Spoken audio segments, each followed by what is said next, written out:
Bom, pessoal, boa noite a todos e todas. Agradecer ao professor Paulo Henrique, agradecer ao Bará, o mandato do vereador Marcel, por nos estar proporcionando, reviver, eu diria que, momentos muito importantes da história do nosso país e que, de alguma forma, devem nos inspirar para os desafios que estão colocados para todos nós, né? Então, esse é um ponto. Eu anotei aqui algumas coisas que eu entendo que sejam importantes para a gente estar comentando aqui muito rapidamente. Primeiro é a grande liderança do presidente Lula. Lula não é presidente, não foi presidente da República por um acaso, né?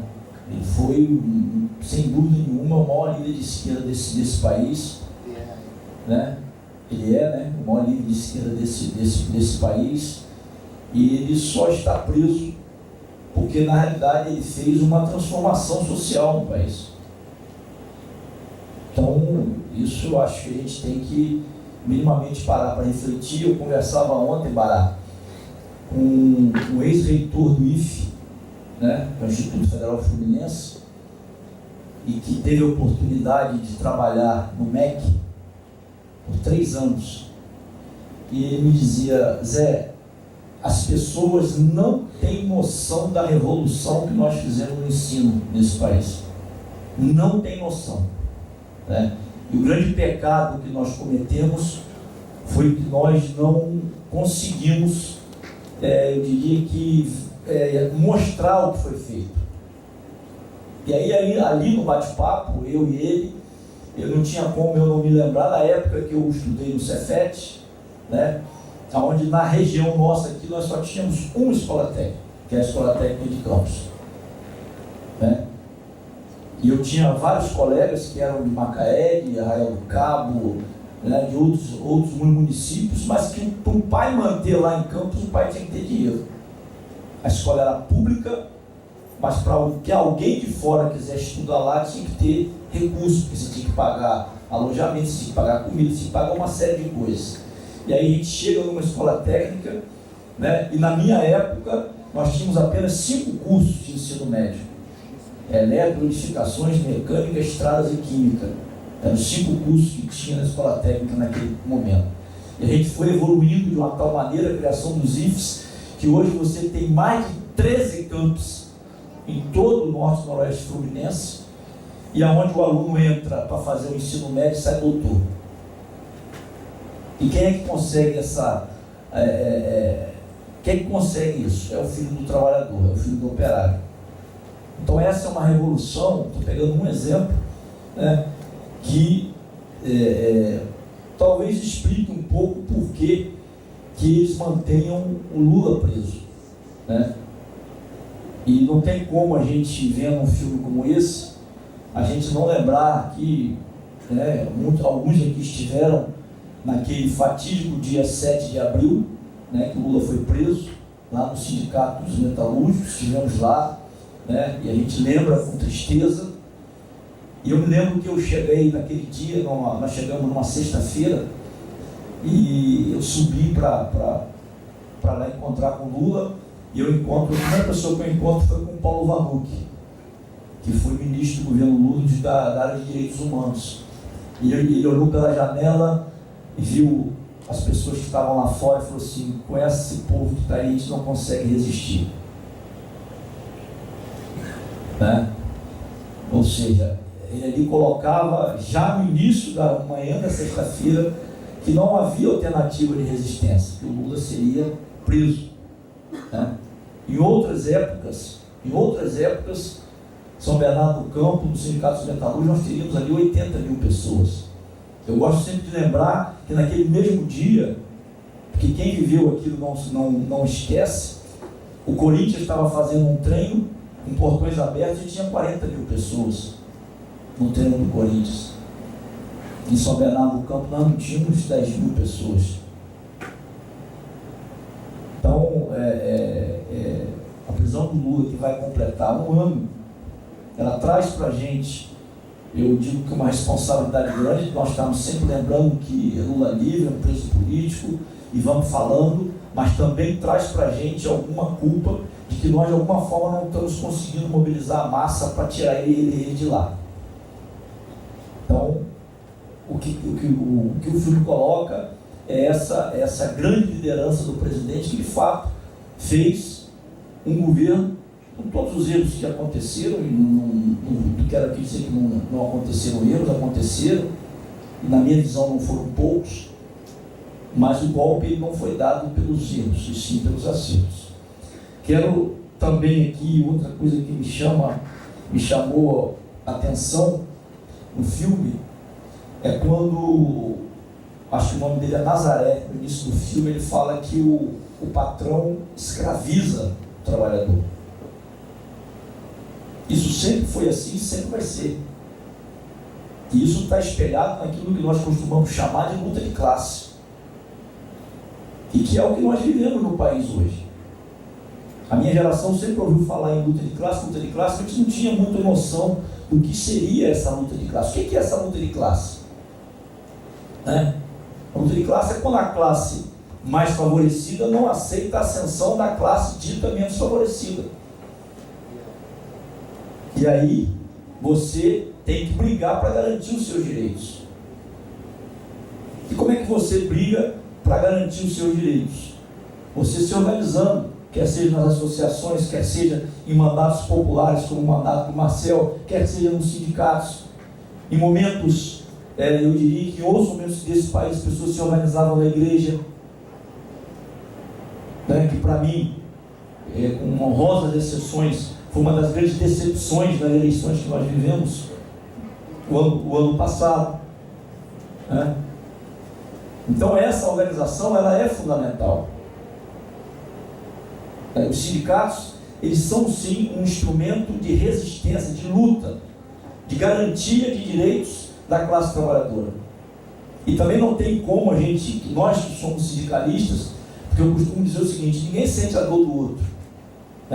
Eu posso até imaginar o que um professor sente na sala de aula, porque eu tenho minha esposa é professora, eu tenho irmãs que são professoras, minha mãe foi professora, mas eu não vou sentir jamais a dor de um professor quando ele é desacatado da sala de aula, quando aquele professor de campus que está sendo punido por tentar chamar os alunos a um debate sobre o momento político que a gente vive. Da mesma forma, quando a gente vê um documentário como esse, o que nós sindicalistas passamos, é você deixar de lado a sua família,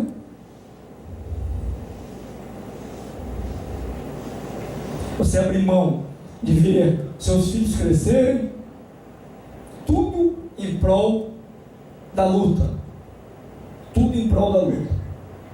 E muitas das vezes a gente não tem o reconhecimento. As pessoas acham que nós somos aqueles profissionais que não deram certo e vieram para o sindicato. Então, isso o filme retrata bem. E são depoimentos que de fato são verdadeiros. E o que acontece no dia de hoje? Acontece que o país ele foi jogado numa aventura política. Nosso país vive uma aventura política. Nosso país não tem presidente. Nosso país não tem, na realidade, nada. E quem é que tem hoje o poder ou a capacidade de reagir a tudo isso que está acontecendo? De denunciar tudo isso que está acontecendo? São os sindicatos, são os movimentos organizados. E o que o capitão faz? Ele edita uma medida provisória que, basicamente, se ela for executada, muitas empresas já estão fazendo, ela asfixia financeiramente os sindicatos. É uma intervenção financeira que eu não tenho dúvida, tenho falado com meus companheiros da federação e do sindicato também, que em seguida a intervenção financeira vai vir a intervenção militar. Eu não tenho a menor dúvida disso, porque quando a gente assiste Quando a gente vê um presidente da República querer comemorar o 31 de março, é porque ele não está pensando em coisa boa. Então nós temos que estar atentos a esses movimentos que estão acontecendo, né? Os poderes hoje não se respeitam. Legislativo, executivo e judiciário, eles não se entendem. Apesar de terem que ser poderes independentes, mas o respeito ele sempre foi um pilar na relação desses três poderes. E hoje isso não acontece mais. Eles vivem uns atacando os outros. Então, o ataque que está sendo feito ao movimento sindical, ele é enorme. E no momento em que nós estamos, eu diria que prestes a uma possível votação daquilo que eles chamam de reforma da Previdência, de nova Previdência, e que nós temos chamado de ajuste fiscal para os pobres. Porque é isso que essa proposta que está no Congresso representa. E que afeta tanto quem está aposentado, como quem está para se aposentar. Quem está aposentado não acha que vai ficar na boa, não. Porque pela proposta que está aí, acaba a vinculação do reajuste das aposentadorias pela inflação. Para quem está se aposentando, eles criam um sistema de capitalização, que significa dizer o seguinte: olha, o governo e os empresários, nós não temos mais responsabilidade nenhuma com a aposentadoria de vocês. Aqueles três pilares que sustentavam as aposentadorias, que eram contribuições de patrões, empregados e governo, desses três só sobra um. Só vocês vão pagar. E ao final da vida laboral de vocês, se ainda estiverem vivos, nós vamos ver quanto de aposentadoria vocês vão receber. Então, isso é o que é jogado para a gente. É jogado para a gente também um processo onde eles querem privatizar tudo. Tudo. O governo, ele não quer ficar, ele quer sair. O Estado quer sair de toda e qualquer regulação. Ora, um país como o nosso, ainda em desenvolvimento, ele não pode abrir mão do investimento do Estado. Não pode. A gente vê claramente aqui, como não podemos precisar ir longe, a gente vê aqui em Macaé. O que aconteceu em Macaé quando a Petrobras resolveu não investir mais aqui? Um desemprego brutal. E lamentavelmente os nossos governantes da chamada ONPetro, né, que eu não sei se o presidente ainda é não sei se é o Aloysio ou se é o boneco de Campos. É o boneco de Campos. Eu não sei, é ele, né? Eles só vivem preocupados com o royalty. Se o royalty vai aumentar, se vai diminuir. Ora, claro que vai diminuir. Porque se não tem investimento da Petrobras, uma empresa pública, não vai aumentar nunca. Mas a gente não consegue, rapidamente, a gente não consegue assim fazer sindicalismo sem dinheiro. Tem como. E o governo sabe disso. O governo joga o jogo da luta de classe. E nós assistimos, falo isso com tristeza, nós assistimos a uma verdadeira apatia da sociedade. Aqui em Macaé vocês teve a manifestação do dia 22 de março, contra a mudança na Previdência. Em Campos também teve, no Rio também teve. São sempre as mesmas pessoas que participam. Sempre as mesmas pessoas. E por que esse fenômeno acontece? Também é bom que a gente pare um pouco para pensar. Quando você pega e vê as grandes greves do ABC, é porque naquele momento os trabalhadores não tinham às vezes nem comida para levar para a mesa. Então havia uma insatisfação social muito grande. Da mesma forma como estava passando aqui, nós fizemos greve de 40, eles falando fizeram greve de 41 dias, nós, petroleiros 95, fizemos uma greve de 32 dias, que foi uma greve de enfrentamento ao governo Fernando Henrique Cardoso, mas também uma greve que ela tinha um caráter, sim, reivindicatório, e muitas das vezes, também passou aqui no filme, né? Muitas das vezes você sai de uma greve sem ter 1 centavo de reajuste, mas com a satisfação de ter feito a luta, com a satisfação de ter marcado uma posição política e com a satisfação de você ter mandado um recado para lá na frente você ter, quem sabe, o benefício da greve que você fez naquele momento. Então hoje essa apatia que a gente vê na sociedade é porque na minha visão, um dos pecados que o governo do presidente Lula cometeu foi não dar formação. Nós não demos formação. O que justifica um morador do Minha Casa Minha Vida votar no Bolsonaro?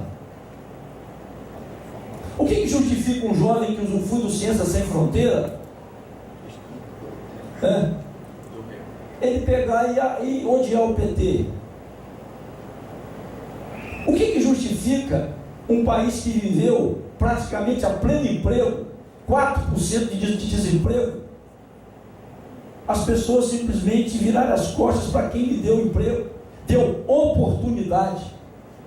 E eu poderia ficar aqui falando de várias oportunidades que o Estado deu.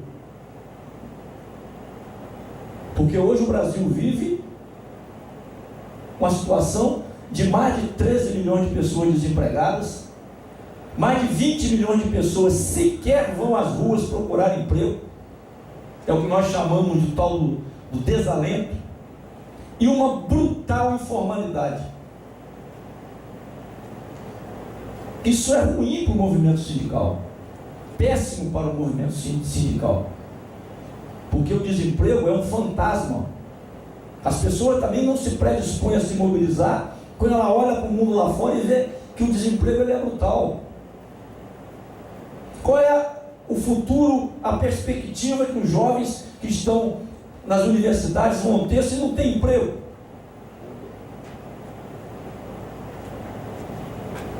Se o Estado não se preocupa em ter uma política de geração de emprego, qual é a política de geração de emprego do atual governo? Nenhuma, não tem. Simplesmente não tem.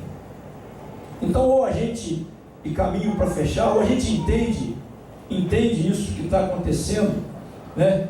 E a gente vai à luta, porque também aqui no filme demonstra, a luta, ela sempre vale a pena. Sempre vale a pena. E a história, ela é contada por aqueles que de fato fazem a luta. Não tem um aqui que foi entrevistado que era fura-greve. Só entrevistaram aqueles que fizeram a greve, têm orgulho da resistência e têm o orgulho de ter feito a história desse país. Muito obrigado.